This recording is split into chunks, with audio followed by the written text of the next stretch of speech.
Assalamualaikum warahmatullahi wabarakatuh.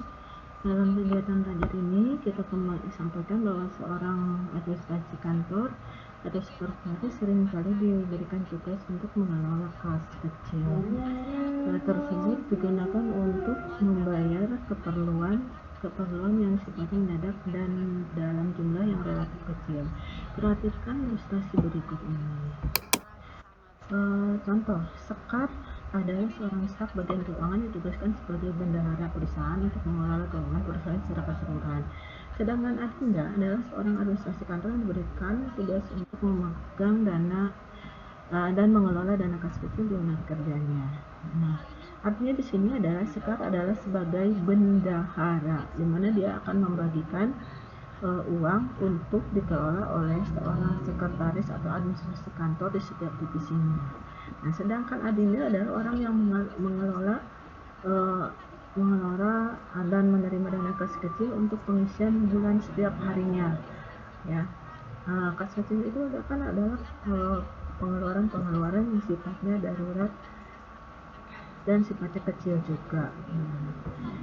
Oke, untuk selanjutnya juga sebagai bentuk pertanggungjawaban seorang sekretaris itu atau seorang administrasi itu harus dapat membuat laporan penggunaan kas kecil dengan baik setiap bulannya.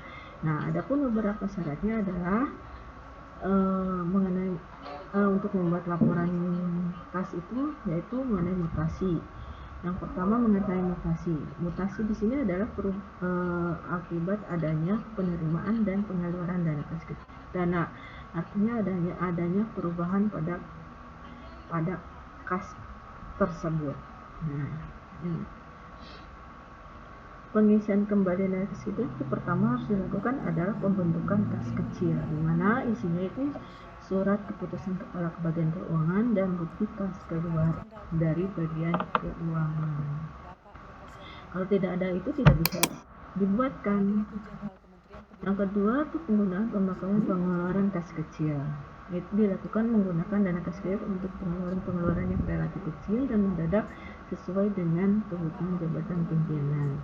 Nah, dokumennya itu pengeluaran kas kecil atau bukti kas keluar. Juga penggunaan dana yang dibuat pihak luar perusahaan seperti kwitansi, nota kontan, faktur, cek dan sebagainya.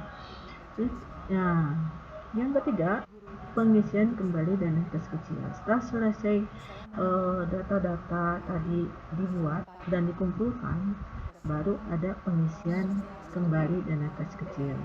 Nah, isinya itu dana kas kecil itu adalah dalam satu periode tertentu. Misalnya dalam 1 bulan. Apabila dana kas kecil yang tersedia sudah menipis, maka seorang sekretaris atau seorang admin mengajukan pengisian kembali pada bagian bendahara tadi. Contoh yang tadi dilakukan adalah Sekar dan Adinda. Nah, syaratnya itu ada surat pengajuan pengisian kas kecil, yang kedua pengeluaran kas, dan yang ketiga buku kas keluar dari bagian keuangan. Ini contohnya seperti ini ya.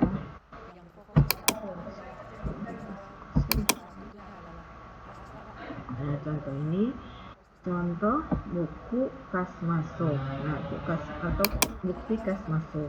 Masuk itu yang diterima oleh si Adinda tadi yang diterima dari Sekar Alia. Nah, diterima dari Sekar Alia.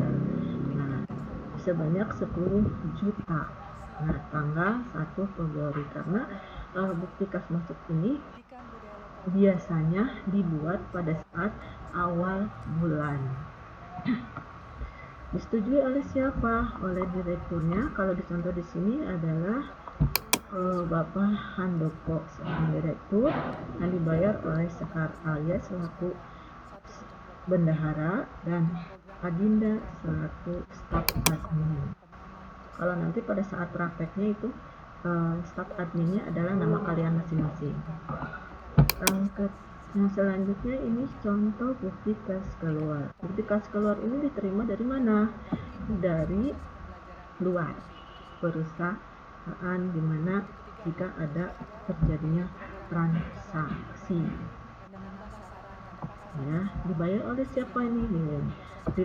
contoh diberikan kepada Agus, dia seorang toko kue ya, toko kue bakery, uang sejumlah Rp90.000 untuk keperluan pembelian makanan.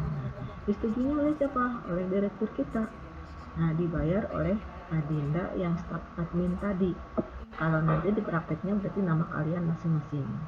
Nah, ini diterima oleh Ani Aryani, kasirnya toko Agus Bakri. Oke.